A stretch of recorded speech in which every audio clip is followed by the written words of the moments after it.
Alhamdulillah, by the fadl of Allah subhanahu wa ta'ala, tonight we are paying tribute and our thanks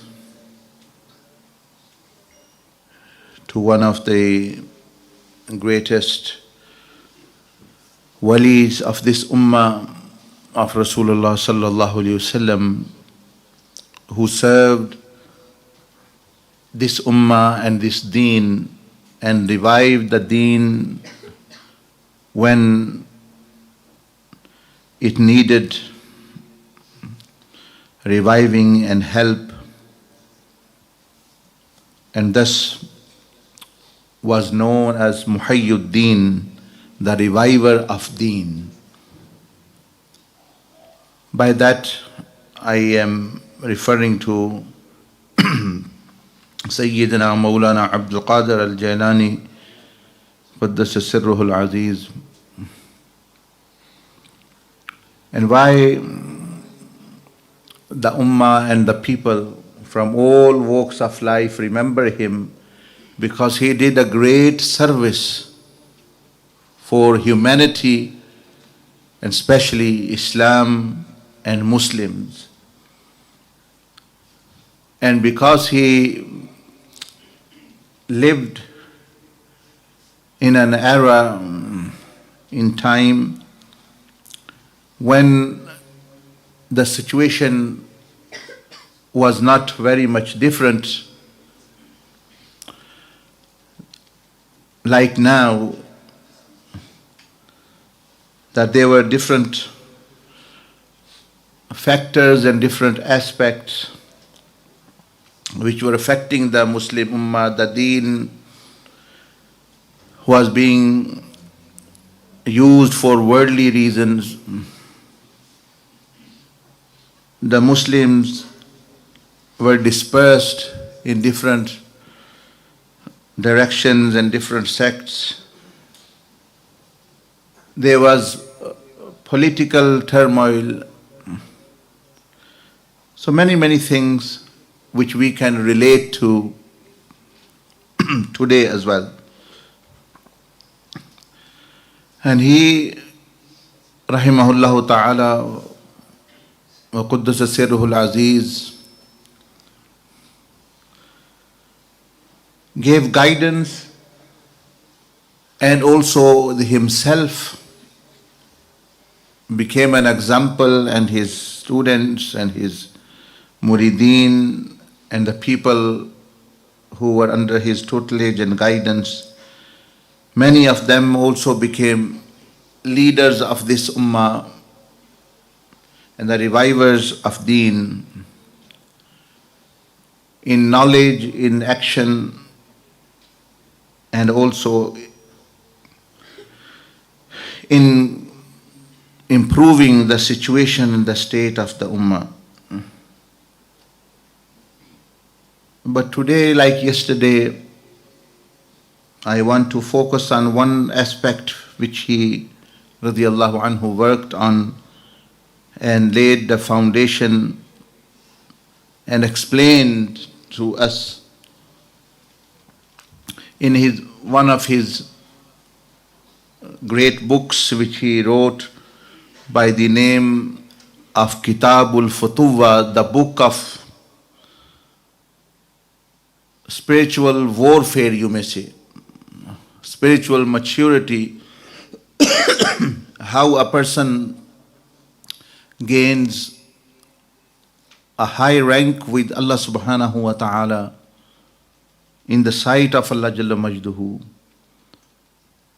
And because he was the master of the science and the field of tazkiyah and purification, so many people who enter this path or want to be spiritual or think they are walking on this path, sometimes they become confused and lose objectives, that what really was their objective, what was that they should be looking to achieve, what changes should come in them. So many a time they themselves have not really matured or have not attained, but they think they have attained. And then they boast and say things, whilst their actions and behavior and living with other people proves the opposite of what they say.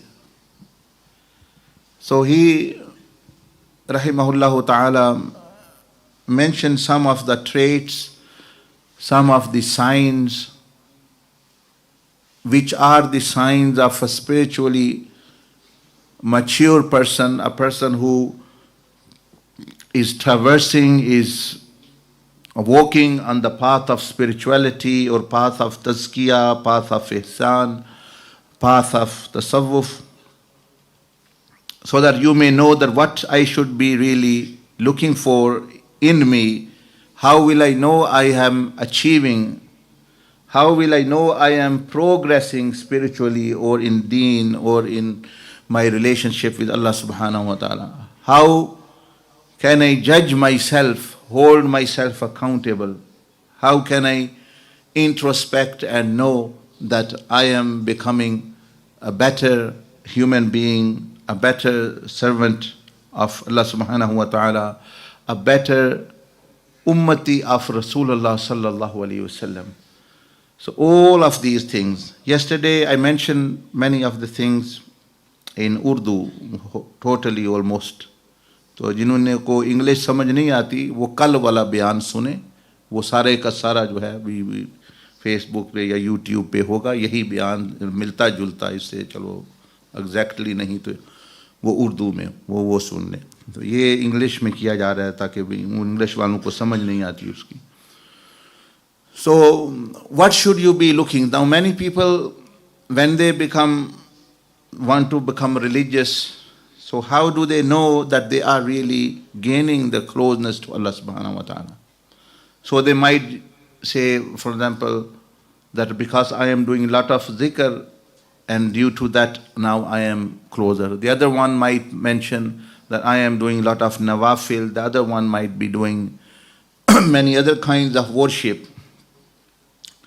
All these are training and worships and practices, but they are not the objectives or performance. They are not the performance indicators by which you can know really are you progressing or not. Are you? So I will begin and mention some of them, how many ever we can cover now in this 45 minutes or so, an hour. And inshallah, you will be able to more. What will you achieve? You will have more marifa, meaning you will know more about yourself. You know, they say that you should know yourself. So you will know yourself more, and you will also know spirituality more as well. That what is really a spiritual maturity. Physically, people become mature and strong. We can see they are growing, they are 14, 15, 20, they are working on themselves, their bodies physically are healthy, and many of them are then in different fields. Some are athletes, some are boxers, some are meaning going into football and things. So they have fitness. So similarly, there is spiritual fitness as well. When you have spiritual fitness, your muscles are good and your body is fit, then your relationship with Allah subhanahu wa ta'ala, with the Prophet alayhi salatu wasalam, with your akhirah and with the people all improves, and you begin to gain success and happiness in this life before even actually the next life.